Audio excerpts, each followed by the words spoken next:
నాటు చిక్కుడుగాయ పచ్చడి అయితే పెడదామని చాలా రోజుల నుంచి అనుకుంటున్నా కానీ అస్సలు కుదరటం లేదు. మొత్తానికి వాళ్ళైతే పెట్టేద్దామని డిసైడ్ అయిపోయా. ఇంకా చిక్కుళ్ళు అయితే ఒలిచాను మొత్తము, ఒక 1/2 కేజీ చిక్కుళ్ళు.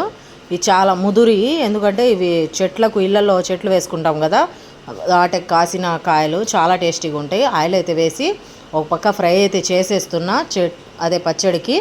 ఒక పక్క చింతపండు గుజ్జు నానబెట్టాను వేడి నీళ్ళల్లో. అది బాగా పిసుకుతే ఇలా చిక్కగా వచ్చేసింది. కొద్దిగా ఆయిల్ వేసి ఒక కడాయిలో వేసాను. అదైతే ఒక పక్క ఉడికిపోతూ ఉంది. అంతలోకి చిక్కుళ్ళు అయితే ఫ్రై అయిపోయాయి. కొన్ని వేసుకొని బాగా ఫ్రై చేసేసాను. అలాగే పచ్చడికి చింతపండు గుజ్జు కూడా రెడీ అయిపోయింది. ఇక్కడ వచ్చేసి ఇంకా ఆయిల్లోనే, ఫ్రై చేసిన ఆయిల్లోనే తాలింపు కూడా పెట్టేశాను. తాలింపు పెట్టుకొని మొత్తం బాగా చల్లారిపోవాలి. అస్సలు వేడి ఉండకూడదు. వేడి ఉంటే పచ్చడి పాడైపోతుంది. అది జాగ్రత్తగా గుర్తుపెట్టుకోవాలి. పచ్చడికి మొత్తం అన్నీ పెట్టుకొని ఇంకా కూర్చున్నా. ఇక్కడ వచ్చేసి ఫస్ట్ చిక్కుడుగాయలు వేసాను, తర్వాత చింతపండు గుజ్జు కూడా వేసేసాను.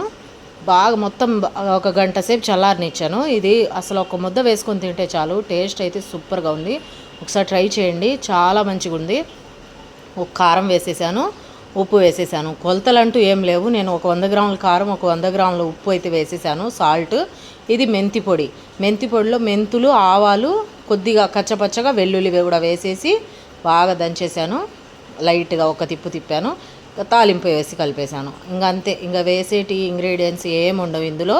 ఇది మొత్తం బాగా మిక్స్ అయ్యేటట్టు కలుపుకొని ఒక డబ్బాలో వేసి పెట్టుకుంటే ఎన్ని రోజులైనా స్టాక్ ఉంటుంది, నిల్వ పచ్చడి కాబట్టి టేస్ట్ కూడా సూపర్గా ఉంది. అసలు కలుపుతుంటేనే స్మెల్ అయితే ఏమొస్తుందో, అన్నం ఎప్పుడెప్పుడు వేసుకొని తిందామా అనిపించింది నాకైతే. ఒకసారి మీరు కూడా ట్రై చేయండి.